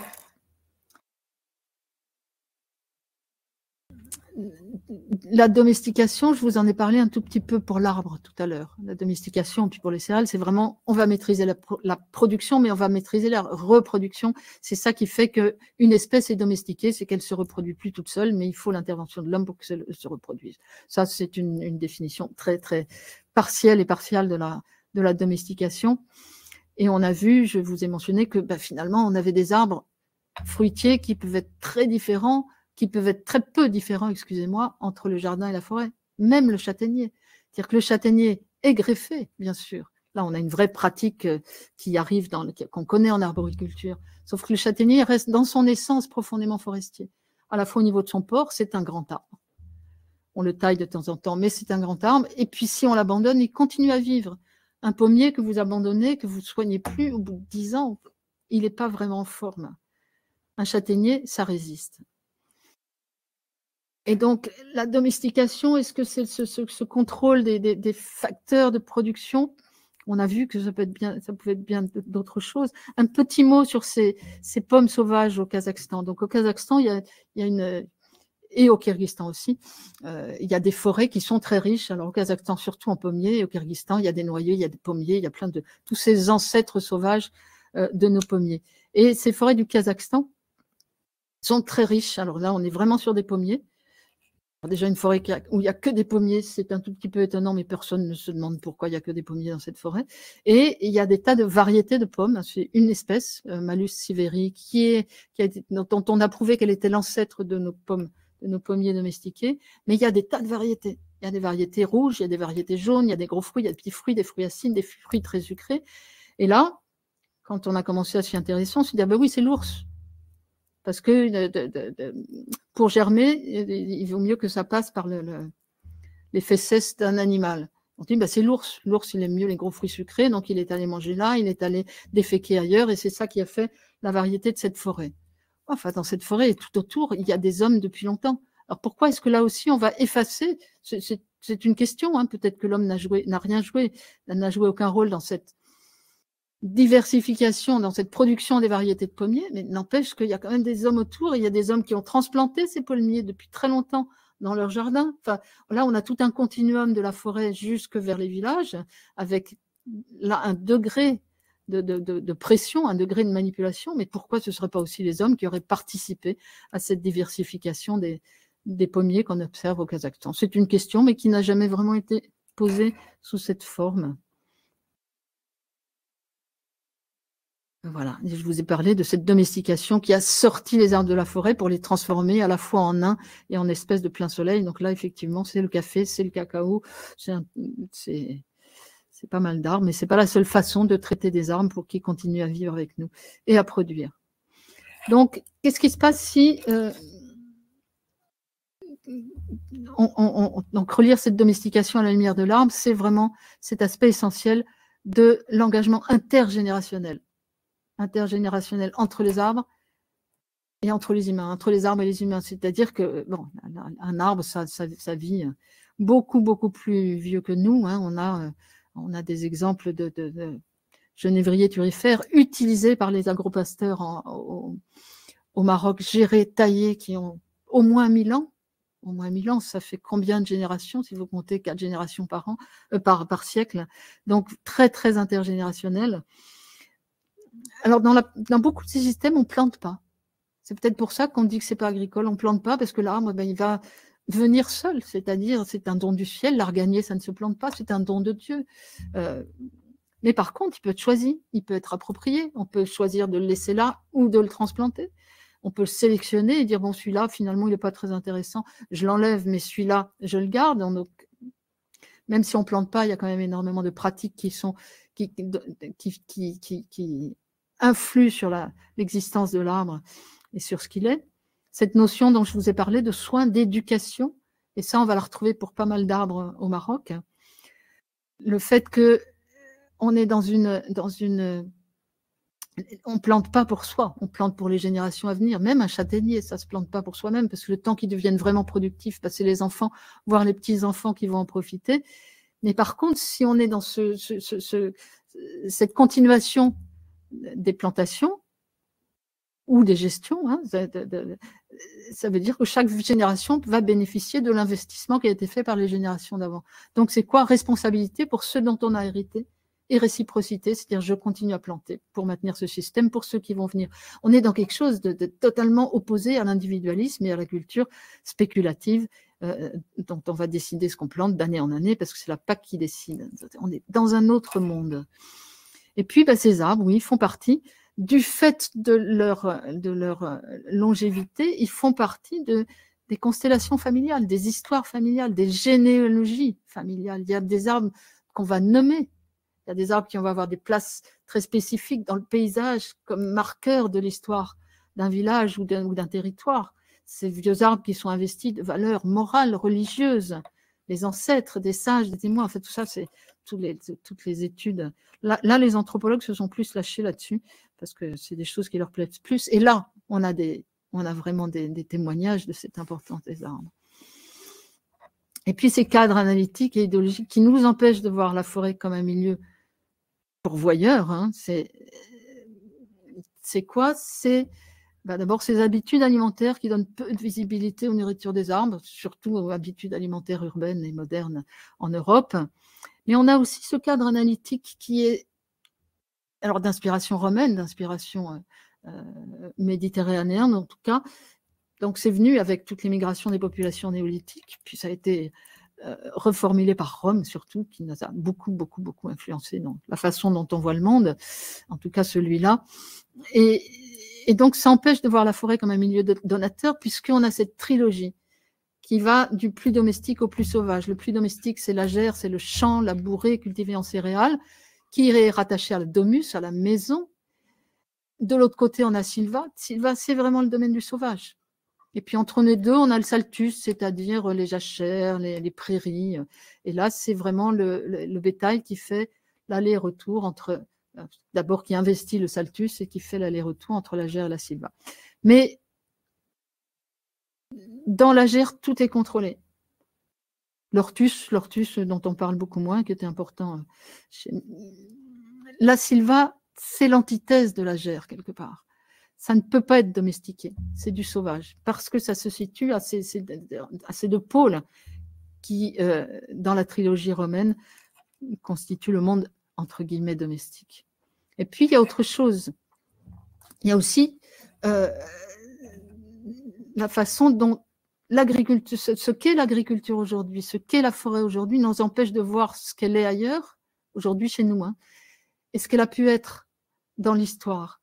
C'est-à-dire, aujourd'hui, chez nous, oui, d'un côté, il y a la forêt, de l'autre côté, il y a l'agriculture. C'est dans le paysage, c'est dans l'administration, c'est dans les lois. On a une loi forestière qui n'est pas la loi agricole. C'est deux domaines très distincts, avec chacun ses spécialistes. C'est des espaces qui sont, de façon supposément, entièrement contrôlés. Ça, c'est l'agriculture, ou partiellement contrôlés, c'est les forêts, de plus en plus contrôlés, parce qu'on est en train d'appliquer un régime totalement agricole dans le sens agère, à la forêt aujourd'hui, à la forêt industrielle, pour la production de bois-énergie. C'est une autre histoire. Mais donc, on a des espaces spécialisés, uniformes, avec très peu de mélange de cultures. On a vu tout à l'heure que ce n'est pas une vision historique, même pas pour les céréales. C'est-à-dire que les céréales, c'était des mélanges de céréales, peut-être dans le même champ, peut-être pas dans le même champ, mais c'était toute une vaste gamme de différentes céréales. Ce n'était pas des espaces spécialisés où cette année on va faire du blé, l'année prochaine on va faire du maïs, et surtout pas d'arbres. Traitement massal des plantes, ça reprend le qualificatif de Jacques Barrault, c'est-à-dire on traite tout en masse. Les plantes, elles sont uniformes, elles ont le même âge, elles sont de la même variété, du même génome. Et du coup, on peut appliquer un traitement massal. Et le traitement massal, c'est merveilleux parce que du traitement massal au traitement industriel, il n'y a qu'un pas, c'est la machine. Donc, c'est parfait. Ce traitement massal des céréales, qui est venu avec les physiocrates, donc qui est venu au XVIIIe siècle, a ouvert la voie à l'industrialisation parce que tout était déjà préparé. C'est beaucoup plus compliqué alors, mécanisation, industrialisation, c'est deux choses différentes, mais c'est beaucoup plus compliqué aujourd'hui de mécaniser des systèmes complexes, des systèmes avec des arbres par-ci, par-là, et c'est souvent quand je fais des conférences avec des agriculteurs, ils me disent, mais comment je vais faire passer mon gros tracteur? Et je leur dis, mais là, vous pensez votre système cultivé en fonction de votre machinisme. C'est exactement ce qu'a voulu faire le plan Marshall. Sauf qu'il ne vous viendrait pas l'idée de penser votre machinisme en fonction du système que vous désirez, avec des arbres, avec des choses plus complexes, c'est l'agroécologie. Mais ça veut dire complètement modifier la recherche sur le machinisme agricole. Et ça demande une autre vision du monde, parce que c'est pas comme ça qu'on a été préparé. Et puis étendre cette notion d'agriculture pour y inclure, oui, la gestion, au sens le plus large, d'arbres forestiers, vivriers, et la gestion vivrière du milieu forestier. Et là, j'arrive à mes 3 dernières diapos, et après je vous laisse. Il y a aussi quelque chose de beaucoup plus philosophique, et là on revient à cette forêt domaine du sauvage, mais là on était à Rome, là c'est bien à l'intérieur. Aristote nous a dit, en dehors de la cité, c'était quand même Athènes, l'humain est soit une bête sauvage, soit une divinité. Mais ça a imprégné toute notre histoire. Ça a imprégné la culture romaine qui était plutôt du point de vue, l'humain est forcément civilisé à travers l'agropastoralisme, enfin, à travers la culture et les cultures agropastorales. Et dans les forêts, il y avait quoi dans les forêts en Europe quand Rome est arrivé? C'était les barbares. Ces barbares qui étaient de farouches guerriers, mais surtout ces barbares, ces barbares, la forêt, et pas les barbares, ont empêché Rome d'avancer. Parce que les légions romaines, elles avancent bien en milieu ouvert et pas du tout en milieu fermé. Donc voilà, ça a été encore perpétué par Rome, et puis repris par la culture médiévale, c'est-à-dire les forêts, c'était soit le refuge des bandits, les fameuses bêtes sauvages, soit des ermites. Et l'investissement des forêts par les ermites a contribué à la christianisation des forêts, et jusqu'au moderne, c'est-à-dire dès que les humains vivent dans les forêts, ils deviennent autre chose que des humains. Voilà. Bon, très vite se défaire du mythe colonial, je ne vais pas insister, mais là, il y a des florilèges de citations qui montrent que on fait une relation très rapide, très mauvaise d'ailleurs, entre la culture de l'arbre et donc la non-culture des céréales, le manque de travail. L'arbre, ça ne demande pas du travail, hein. Il y a une merveilleuse citation ici. L'arabe au pied du palmier, le corse au pied du châtaignier. Ça date de 1903. Ça veut dire que c'est deux gros paresseux qui attendent que la nourriture leur tombe tout cru dans la bouche. Parce que la culture des arbres, ça, entre guillemets, laisse du temps aux hommes pour faire autre chose, pour rêver, pour penser, pour réfléchir. Et contrôler les hommes en les mettant au travail, c'est une vieille histoire. Mais ça marche alors encore mieux aujourd'hui, au XXIe siècle. Hein. Mais il y a une valeur morale dans la culture de l'arbre, donc une valeur amorale portée sur les populations, un jugement d'amoralité porté sur les populations qui vivent de l'arbre. Parce que seul le travail de la terre donne aux hommes une moralité, et ça, on retrouve ça dans toute l'histoire. Et puis, dernière chose, et là je crois que c'est vraiment la dernière, de tout temps aussi, la forêt était une menace. Hein, ça a défié les habitants de la forêt défient l'ordre de l'État, parce que l'ordre de l'État, c'est carré, et l'ordre de la forêt, c'est tout sauf carré. Et donc, c'est deux ordres qui ne vont pas ensemble. Et ça se retrouve dans toute l'histoire mondiale, c'est-à-dire Rome, on commence par Rome, et puis on va continuer par le royaume agraire de Mojopahit à Java, XIVe siècle, dont le but était de rallier à lui toutes les populations forestières. Donc là, on était dans l'ordre des rizières. Ça a continué avec le gouvernement indonésien, c'est-à-dire la colonisation à travers la transmigration de bons riziculteurs qui savent travailler la terre, qui ont une vraie morale d'agriculteur, les Javanais. On les met dans les populations, dans les îles extérieures, Bornéo, les Célèbres, pour apprendre aux sauvages de la forêt à cultiver. Donc là encore, pour faire sortir les sauvages de la forêt et les mettre dans les rizières, c'est tout récent, hein, c'est l'histoire aujourd'hui. Même chose, ce qui se passe au Brésil, en Amazonie, et puis ce que je vous dis, l'Église catholique a quelque part, en mettant ses ermites dans la forêt, a fait partir les esprits et donc les mauvaises influences. Et cette lutte des populations forestières, parce que ça va ensemble, ces populations forestières qui échappent au contrôle, elles veulent maintenir cette indépendance qu'elles ont, et ça c'est une partie de mes études, ces luttes perpétuelles qu'il y a entre les populations forestières qui veulent maintenir leur mode de vie, leur liberté, leur façon d'être par rapport à un État qui leur dit non, non, là c'est juste hors de question. Ça a une importance historique. On le retrouve, la lutte contre le Pamiyawi à Bornéo, c'est que ça. Là, je vous ai mis une photo du mouvement Chipko qui était en Inde et au Népal, de femmes qui se sont opposées à une exploitation forestière au XXe siècle, début du XXe siècle, parce qu'ils voulaient couper les arbres. Ils ont dit, ce sont nos arbres, notre mode de vie, l'alimentation de nos familles, ça dépend de ces arbres, et elles se sont enchaînées aux arbres. C'est ça qui a inspiré aussi Vandana Shiva. Et puis, dans ces luttes pour la forêt, pour autre chose, on retrouve beaucoup de femmes. Côté, mais voilà, Vandana Shiva, Wangari Maathai, qui était une Kenyane, qui a aussi fait énormément de choses pour que les femmes se mettent à replanter des arbres. Là, on est dans quelque chose qui est à la fois social et politique et qui est tout à fait contemporain. Et c'est quoi? C'est de la confrontation entre deux différents modes de rapports sociaux, des politiques opposées. Et puis voilà, on va finir par les Indes, parce qu'on est toujours là. C'est-à-dire qu'aujourd'hui, les gens, les contestataires, où ils vont en forêt. Alors, ils vont en forêt, puis ils vont refaire de l'agroécologie en forêt ou de l'agroforesterie. On n'est pas sorti de cette opposition, et ça devient très, très contemporain, parce qu'aujourd'hui, ceux qui défendent la forêt, ceux qui rentrent en forêt, mais éventuellement ceux comme moi ou comme d'autres qui disent non, mais il y a d'autres modes. Nous sommes des éco-terroristes. Donc, c'est toujours là. Et excusez-moi d'avoir été aussi longue. Voilà.